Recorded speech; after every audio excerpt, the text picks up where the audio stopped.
All right, guys, it looks like we're going to be going straight into game number 2 here. The map is Ohana. We're going to be going into Socke versus Strelok. It is a PVT. Let's get straight into the game. The countdown has begun.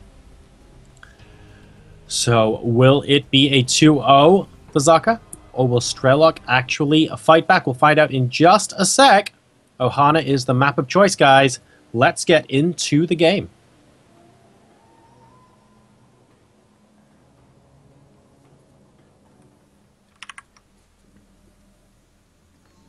Alright, and spawning over here in the top left corner of the map as the blue Protoss, ladies and gentlemen, representing ATN, it is Socke. And his opponent spawning in the bottom right is the red Terran, guys. These guys have had a really long day, and this is the last best of 3 that they need to participate in. It's all on the line here. All or nothing for this guy. He's also 1-0 down. What can he do about it? It is FXO Strelok.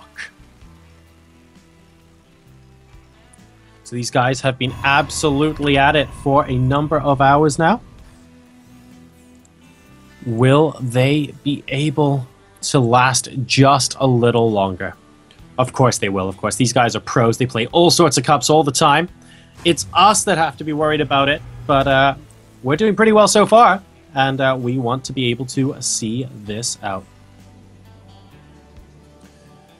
So in the meantime, guys, things looking pretty chill here so far. Just continuing to chrono boost those probes. Going to be getting a gateway first in the main base, of course. We have the barracks going down for Strelok as well. So, of course, neither side really wanting to go anything particularly greedy in this matchup. And Ohana is an interesting choice. I mean, I personally like it. I know a lot of people say it's like sometimes Protoss favorite. I think that might be more in PvZ, correct me if I'm wrong. Because at the end of the day, these wide open spaces don't have many cliffs. So it's slightly difficult, for example, for Colossi to abuse the terrain or something like that. And this lovely cliff face in the main base is reasonably adaptable to drop play as well as Banshee harassment. So I'm guessing that's why Strelok chose this particular map. Let's see if he ends up making use of either of those things. And we can see SCVs heading out here from Strelok. 1 is going to be making a command center that the probe will never get to see, and that's why he gave the little prod to the Marine there. Poor Marine going down to 40 out of 45 health because the probe was rather angry, and to be fair, if I was being shot at repeatedly, I'd get kind of angry as well. Seems to be par for the course. And this SCV going around the initial Zealot here from Socke. Going to be able to get a full scout off, moving all the way around the base. And I think I think Socke knows this, so just sends the Zealot away, presumably to hold a watchtower. So not too much going on out of the ordinary right now. Warp Gate research has, of course, begun, and a Stalker is about to pop out as well, so Strelok does get the heck out of dodge with that SCV. We've got the bunker going down at the natural expansion now for Strelok as well, to protect his natural expansion, and the double gas gone down as well. So a lot of the time we see a 1 gas expand immediately into a 2nd and a 3rd racks. This time we've seen a 1 racks expand, coming back into a 2nd and a 3rd gas. The reason for that is because the factory is going to go down immediately. So Strelok not feeling any pressure from Socke in the very, very early game here. And that SCV, of course, was worth its weight in gold. Did see that there was nothing terribly difficult that was going to pop down from Socke. I mean, he could go straight up to 4 gateways now or something like that and really try and pile on the aggression we have. Well, okay, that's exactly what's going to happen. So, game on, ladies and gentlemen. The bunker was seen at the front, going on to 4 gate. Now, he might just keep this Nexus, and it'll just be a little bit of a 4 gate pressure, which is fine. And it looks like he's going to do that, actually, with the pylon. Okay, so it's not some sort of crazy all-in or something like that. Or you could cancel the Nexus and desperately go for 4 gate, which is probably not recommended against someone who bunkered up, but would be the aggressive option. If you wanted to like catch his opponent off guard and try and win the game immediately, he could attempt to do that, but he's not. So he's just going to go for 4 gate pressure while expanding, which is a very, very solid choice. We have a forward pine going down now. outside of where would be the third base for Strelok now. Socke just going to be keeping an eye on things, making sure no one moves in here without his knowledge. And Strelok going to start with the SimCity just a little bit as a double Hellions popping out of that reactored factory. We now have Banshee follow-ups coming up from the starport. So this is almost like... this is basically what you would see a lot of Terrans do against Zerg, for example. Hellions followed up by Banshees, but clearly it's applicable here to Protoss as well. So let's see whether Strelok can make it work.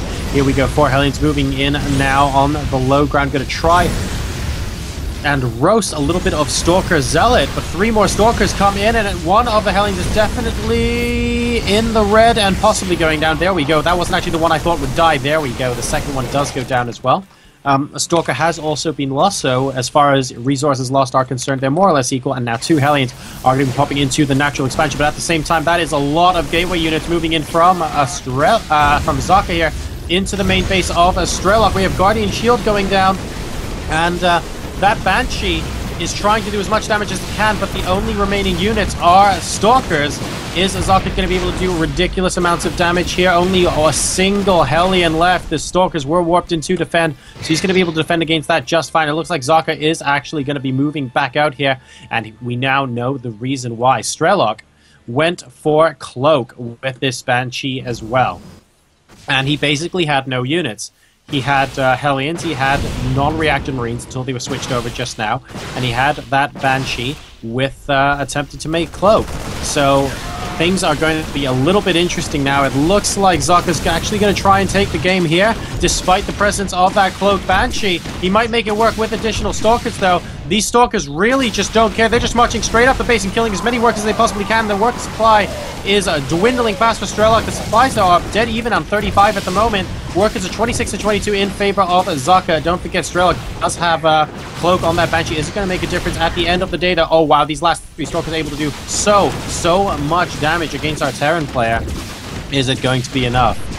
Oh, this is beautifully efficient by those last remaining Stalkers. And it looks like the Banshee is going to be able to clean them out. 3 kills on that Banshee. Must be feeling pretty good about himself. However, will we be able to get more and more? And it looks like the answer is yes, because 15 kills and the rank of Captain are on this Banshee while that was going down. So much action going on this game at the moment. 26 workers killed to 21. And Strelok stays in this game through a rogue Banshee after his push. After Socke's push is stifled from him inside his base. Oh my goodness.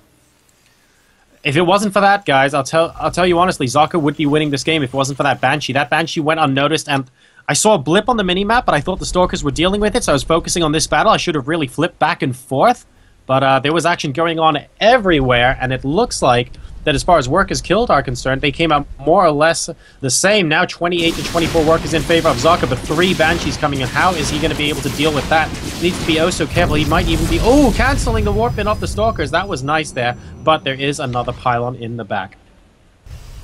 So no problems whatsoever, as both sides are going to be transitioning into a bit of a longer game.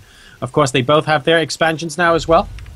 And the Stalkers are going to be moving out onto the low ground. Just doing nothing but getting additional probes is Socke at the moment. And wow, okay, so he's going to be following this up with a Stargate. So after that robo opening, going for that 4-gate pressure, he's now going to be following this up with Stargate. So that'll be really interesting to see how well that ends up doing for him. Meanwhile, an Observer attempting to follow the Banshees there. So Cloak is not going to be terribly useful unless Strelok happens to run a lot out of range of that Observer and then come back in. In the meantime, we have a 3rd gas being taken out for Strelok in his main base, as the 3 Banshees are indeed going to hightail it home. The work supply is currently 37 to 34, and Socke is behind in supply 47 to 63 against Strelok at this moment in time. And it looks like when you go tech, you might as well go all of it, ladies and gentlemen, because we have the robotics bay coming in from Socke as well. Chrono boosting Phoenix. Oh dear, chrono boosting into a supply block as well. But quickly rectifying that. And we have the robotics bay about to complete. First Phoenix popping out for him as well. And the bunker is being salvaged at the front of Strelok's base, which means he is probably going to be moving out for a bit of a proc. And this Stalker at the Watchtower will see that Strelok is on his way. But aside from that, that is all the prep type that Socke is going to get. It might, it might end up being enough though. The Phoenix just going to be a little bit annoying against those air units, just letting Strelok know, look, if you don't have Vikings, I'm going to attempt to oust your air units with Phoenixes, and that could end up working for him. Let's see how he chooses to use that, and it looks like Strelok's going for the in-your-face approach. Will he be able to sneak in edgeways into the natural expansion of Socke? And of course, the Phoenix knows exactly what it's doing. You see the army picking apart the rocks here. But what can he realistically do to stop it? It's so difficult to get in range of those medevacs without the Marines actually shooting you down. So really, we need a lot of gateway unit support coming up here as Strelok is posturing to move towards the ramp. And no, it doesn't look like that's going to happen. All of the Banshees cloaked. Do we have the Observer here? It looks like we don't at the moment because the Raven, oh my goodness, detecting as well, and the Banshee's just doing so much damage. GG from Socke, and that means Strelok ties the series up 1-1 to force this series, guys, into a third game. Alright guys, so Strelok evening things up there. It's going to be 1-1 going into the deciding game, and it can't really get closer than this because the winner of the next single game will get that final last 16 seed into the ESET UK Masters Final at I-47. You will get the travel stipend, accommodation, and VIP tickets as well. And it's all to ride on this very one game. The players are actually already in the lobby, and it looks like we are all ready to begin. So presumably we're just going to be going straight into it.